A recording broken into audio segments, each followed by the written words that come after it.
So hey guys welcome back to a new video. আজ আমরা পোর্টসুগার web security একাডেমির 4th যে ল্যাব অর্থাৎ SQL injection attack querying the database type and version on MySQL and Microsoft এই ল্যাবটা solve করবো। তো চলো শুরু করা যাক। তো ফার্স্ট অফ অল তোমরা অল ল্যাবসে যাবে। অল ল্যাবসে গিয়ে কিছুটা স্ক্রল ডাউন করলে এখানে যে 4 নম্বর ল্যাবটা রয়েছে 4 নম্বর ল্যাবটা ওপেন করবে।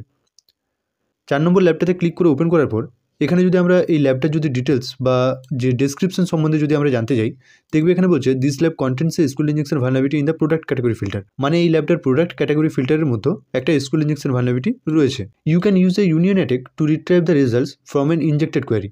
তো আমরা এখানে একটা ইউনিয়ন অ্যাটাক পারফর্ম করতে পারি to retrieve the result from an injected query. এরপর to solve the lab display the database version string.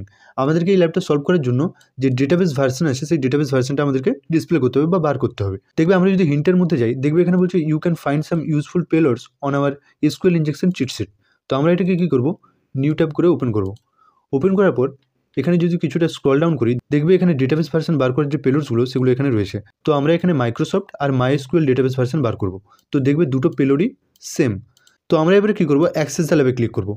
Access the ল্যাবে ক্লিক করার পর দেখবে আমাদের ল্যাবটা ওপেন হয়ে গেছে। তো আমরা এখানে যে কোনো একটা ক্যাটাগরি সিলেক্ট করে নেবো।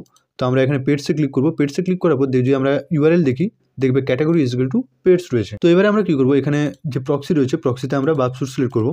বাবস্যুট সিলেক্ট করার পর আমরা এখানে বাবস্যুট ওপেন করবো। বাবস্যুট ওপেন করে এখানে ইন্টারসেপ্টটা অন করবো। ইন্টারসেপ্ট অন করার পর আমরা এখানে কী করবো, পেজটা রিলোড করে দেবো। পেজটা রিলোড করলে দেখবে আমাদের যে রিকোয়েস্টটা সেই রিকোয়েস্টটা আমাদের এখানে ক্যাপচার হয়ে গেছে। তো আমরা এই রিকোয়েস্টটার উপরে রাইট ক্লিক করবো। রাইট ক্লিক করার পর আমরা এটাকে কী করবো, সেন্ড টু রিপিটার। রিপিটারে সেন্ড করার পর আমরা এখানে ইন্টারসেপ্টটা অফ করে দেবো। ইন্টারসেপ্টটা অফ করে রিপিটারে গিয়ে আমরা এখানে কী করবো, আমাদের পেলোডটা ইউজ করবো। তো এখানে যদি আমরা পেলোডটা একবার দেখি যে select at the rate version. তো আমরা এখানে পেলোডটা কীভাবে ইউজ করবো না, আমরা এখানে একটা সিঙ্গেল কোশ্চেন দেবো। সিঙ্গেল কোশ্চেন দেওয়ার পর আমরা এখানে প্লাস দেবো। প্লাস দিয়ে টাইপ করবো ইউনিয়ন টাইপ করার পর প্লাস সিলেক্ট। প্লাস সিলেক্টের পর প্লাস নাল দিয়ে আমরা কমা দেবো। কমা দিয়ে আমরা টাইপ করবো at the rate VERSION version. তো ভার্সনের পর আমরা দুটো হাইফেন আর প্লাস দেওয়ার পর আমরা কী করবো, এই রিকোয়েস্টটাকে সেন্ড করবো। রিকোয়েস্টটা সেন্ড করলে দেখবে এখানে 200 ওকে আসছে। তো আমরা কী করবো, রেসপন্সটার উপরে রাইট ক্লিক করবো। রাইট ক্লিক করে যে ইউআরএল রয়েছে সেই ইউআরএলটাকে আমরা এখানে কপি ইউআরএল করে কপি করবো। কপি করার পর আমরা এখানে নিউ ট্যাব ওপেন করে Ctrl V করে পেস্ট করার পর এন্টার করবো।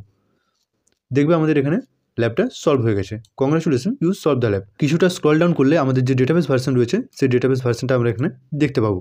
তো সাকসেসফুলি আমরা এই ল্যাবটা সলভ করে নিয়েছি। আরও যে ল্যাবগুলো রয়েছে সেগুলো আমরা একটা একটা করে সলভ করবো। তার জন্য অবশ্যই তোমরা চ্যানেলটা সাবস্ক্রাইব করে নিও। আর এই ভিডিওটা যদি হেল্পফুল মনে হয় অবশ্যই একটা লাইক করে দিও। Thanks for watching and I will see you in my next video.